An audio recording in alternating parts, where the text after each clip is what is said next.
La WWDC s'est terminée il y a peu. Pour ceux qui ne savent pas ce que c'est, je parle de la conférence mondiale des développeurs du monde Apple. Et avec elle s'ouvre tout un tas de questions et de remarques que se posent beaucoup d'utilisateurs. Il me semble nécessaire de revenir sur certains points. Bonjour, c'est Nicolas du site utilisersonmac.com. Aujourd'hui, je vous propose de développer un peu 5 points liés aux annonces d'Apple lors de la keynote d'ouverture de la WWDC. Je vais principalement m'attarder sur les annonces concernant le Mac. Nous reviendrons d'abord sur les nouveaux systèmes annoncés, puis leur disponibilité. Ensuite, je vous expliquerai pourquoi, selon moi, beaucoup d'utilisateurs ont été déçus par cette keynote. Dans la foulée, nous parlerons d'une crainte classique, les changements d'habitude qu'une nouvelle version amène régulièrement. Et pour terminer, le sujet qui fâche, les Mac compatibles avec cette future version. Avant de rentrer dans le vif du sujet, la traditionnelle auto-promo, abonnez-vous à la newsletter de mon site. Je rappelle que c'est gratuit, que cela vous donne accès à des conseils exclusifs. Le lien est en haut à droite de cet écran, ainsi que dans la description de la vidéo. Maintenant que vous êtes tous abonnés à ma newsletter, sans exception, on va revenir au sujet du jour, les annonces faites lors de la WWDC. Juste au cas où vous visionnerez cette vidéo avec beaucoup de retard, je parle des annonces de la WWDC 2025. Bon, comme à chaque fois depuis de nombreuses années, Apple a annoncé une nouvelle version de ses systèmes équipant ses différents appareils. Premier changement, la numérotation qui est désormais uniformisée. Ça ne change rien dans l'utilisation de votre appareil, hein, c'est juste un numéro. Mais je le précise avant d'éviter que l'on me demande où sont passées les versions 25, 24, 23, etc. Donc à partir de maintenant, les systèmes sortant traditionnellement à l'automne et étant de facto la version la plus récente pendant quasiment toute l'année suivante porteront le numéro de l'année suivant leur sortie. Donc bienvenue à macOS 26, à iOS 26, à iPadOS 26, etc. Alors justement, je leur souhaite la bienvenue, mais comme leur sortie en version finale n'est que pour cet automne, pour l'instant, tout ce que vous verrez sur Internet ne concerne que des versions bêta. Donc des versions de test qui possèdent encore beaucoup de bugs, surtout en ce moment puisque c'est le début du bêta test. Donc pour répondre tout de suite aux questions que j'ai chaque année, en général un peu plus tard à partir de juillet, la version finale ne sera disponible que cet automne et votre appareil, s'il est compatible, vous le dira le moment venu.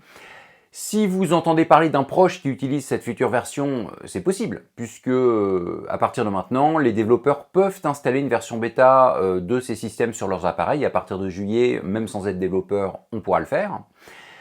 Je ne conseille pas d'installer une version bêta sur son Mac ou son iDevice, à moins que ce soit un appareil qui ne serve que à tester ce futur système. Si vous souhaitez absolument installer une bêta sur votre Mac et que vous vous servez de ce dernier professionnellement, ou même si c'est votre seul ordinateur familial, passez plutôt par une machine virtuelle. Je ne vous expliquerai cependant pas comment faire, mais vous trouverez ce qu'il faut sur le net. Et enfin, je ne répondrai pas aux questions des utilisateurs étant face à un problème sur l'un de ces futurs systèmes. J'entends par là tant qu'il sera en version bêta. Je reparlerai de toute façon de ces futures versions lorsqu'elles seront disponibles en version finale. Bon, maintenant que j'ai précisé ce que j'avais à dire sur les versions bêta, on va se pencher sur un aspect contradictoire post-keynote. Certains sont très enthousiastes suite aux annonces d'Apple, alors que d'autres tirent carrément à boulet rouge sur le constructeur des Mac. Pourquoi y a-t-il autant d'écart d'appréciation ? Eh bien, tout simplement car tout le monde n'attend pas les mêmes choses de la prochaine version du système. D'autant plus que certains sont peut-être assez nouveaux dans l'univers Apple. Effectivement, nous sommes en juin. Les prochains systèmes ne sortiront en version finale pas avant 3-4 mois. Et la keynote d'Apple a été leur première présentation. Donc le but d'Apple était surtout de mettre en avant ce qui se voit beaucoup. Ce n'est pas pour rien si le focus a été énormément mis sur le design, notamment Liquid Glass. Ça ne veut évidemment pas dire que les seules nouveautés du prochain macOS ou du prochain iOS se limiteront à la forme et à la transparence de leurs boutons. C'est juste qu'Apple a insisté sur le visuel et également sur ce qui serait fini et prêt pour cet automne. Mais pour être franc, même dans la présentation, il y a des choses plutôt sympas et je me doute qu'il y aura d'autres choses aussi sympas que l'on découvrira d'ici cet automne. Après, si vous pensez qu'Apple doit révolutionner intégralement ses systèmes à chaque nouvelle version, forcément vous allez être déçu. Mais bon, que l'on aime ou pas Apple, force est de constater que les systèmes des Mac et des iDevice sont plutôt matures. Donc si en plus il y a une mise à jour majeure par an, ne vous attendez pas à des choses radicalement différentes, voire incroyables. Évidemment, les vieux habitués auront plutôt envie qu'Apple se pose pour optimiser ses systèmes et résolve des bugs qui, pour certains, sont là depuis pas mal d'années. Mais bon, le business a ses raisons que la raison ne connaît pas. Et il faut faire avec. Quoi qu'il en soit, puisqu'on me l'a demandé, je donne mon avis, je suis plutôt content de ces futurs systèmes, du moins si je me fie à leur présentation. Et je coupe court à tout commentaire au sujet de l'IA. Oui, Apple est à la ramasse et ils l'ont plus ou moins avoué il y a quelques mois, j'en avais déjà parlé dans une ancienne vidéo. Donc de toute façon, n'attendez pas de grosses nouveautés à ce sujet avant 2026, au minimum. Avant de passer au sujet qui fâche, je réponds rapidement aux utilisateurs qui craignent de devoir encore une fois changer leurs habitudes. Alors pour y répondre, il faudrait déjà que l'on définisse ce que veut dire changer d'habitude. Parce que lorsqu'Apple a renommé ses préférences système en réglage système, c'était un changement d'habitude. Ce n'était pas organisé de la même façon à l'intérieur. Mais bon, tout le monde a priori survécu. Et bien là, c'est pareil. Je rappelle que le système Tahoe est la prochaine version d'un système qui est sorti en 2001. Il y a eu plein de nouveautés depuis, mais le fonctionnement principal reste globalement le même. Donc rassurez-vous, vous vous habituerez au changement. Qui plus est, avant de pester face aux changements que vous voyez, attendez la version finale.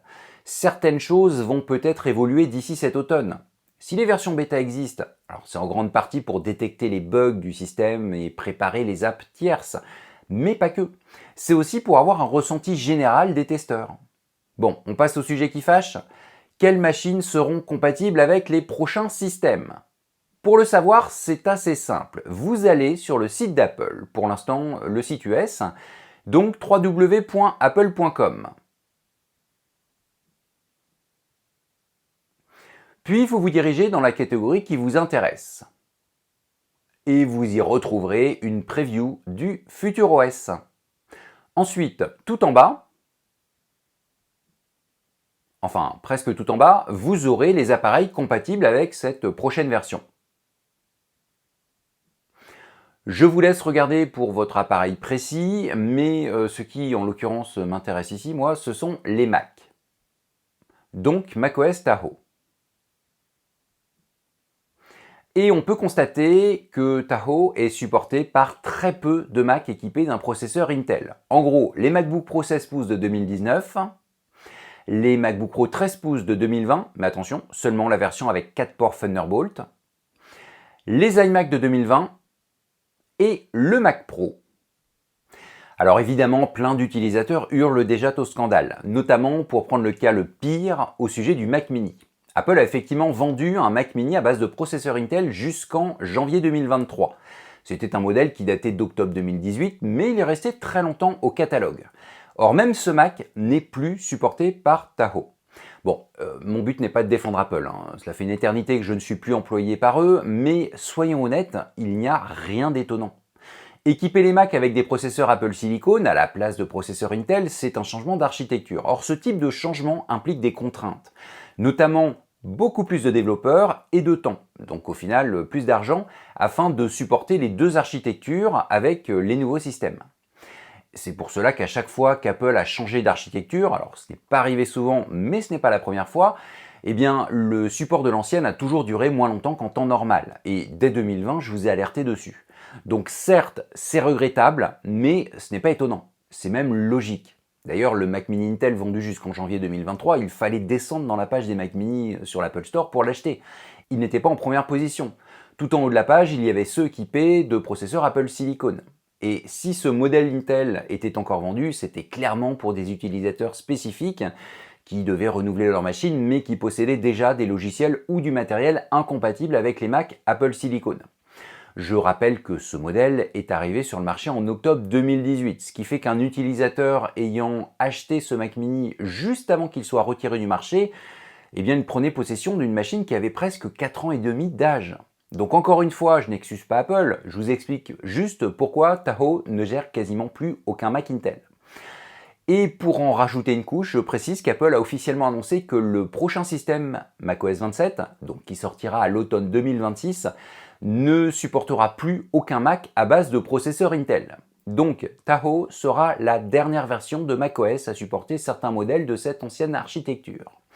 Mais que ce soit gênant que vous ayez acheté un Mac Intel il n'y a pas très longtemps, par exemple le fameux Mac mini vendu jusqu'en 2023, je le comprends parfaitement. Mais n'allez pas me dire, comme je l'ai vu à plusieurs reprises, que c'est catastrophique. Je rappelle, toujours en prenant l'exemple pire, le dernier Mac mini Intel vendu, qu'il sera à jour jusqu'à l'automne 2025, et ensuite vous pourrez encore vous en servir Allez, au minimum avec 2 versions de retard. C'est rarement gênant.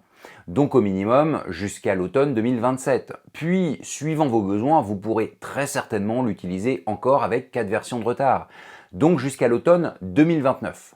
Souvenez-vous, du moins si vous suivez mes vidéos depuis longtemps, mon iMac personnel tourne avec 5 versions de retard. Il est bloqué sur Catalina et même si j'ai arrêté de monter mes vidéos dessus, pas à cause du système mais plus de sa puissance, il me sert toujours quotidiennement. Donc à moins d'un usage spécifique, votre Mac Intel, même s'il est récent, il va pouvoir vous servir encore quelques temps. Bon, après le vrai problème est si vous avez besoin d'un nouveau logiciel. Les anciennes applications fonctionneront toujours dessus, mais si un développeur crée une nouvelle application, là, ce sera un problème. Il ne va certainement pas s'amuser à la développer sur une plateforme abandonnée par Apple. Bref, l'abandon prochain du support des Mac n'est pas une surprise et ce n'est pas une catastrophe, même si je comprends parfaitement que cela puisse vous embêter. D'ailleurs, message pour les possesseurs de Mac à base de processeur Intel, dites-moi dans les commentaires quel modèle vous possédez. J'entends par là la gamme et l'année. Par exemple, mon iMac, c'est un iMac 27 pouces de fin 2012. Et dites-moi également si vous envisagez de le changer prochainement, disons dans les 12 à 15 mois qui viennent. Bon, j'ai fini avec le sujet qui fâche et je suis arrivé à la fin de cette vidéo, puisque comme je vous l'ai souvent dit, j'évite de parler dans le vide de fonctionnalités pas encore disponibles, du moins version finale. Mais rassurez-vous, je reparlerai des nouveaux systèmes lorsqu'ils sortiront à l'automne. En attendant, et comme à chaque fois, vous partagez cette vidéo, vous mettez un petit pouce vers le haut et vous vous abonnez à ma chaîne YouTube ainsi qu'à la newsletter de mon site.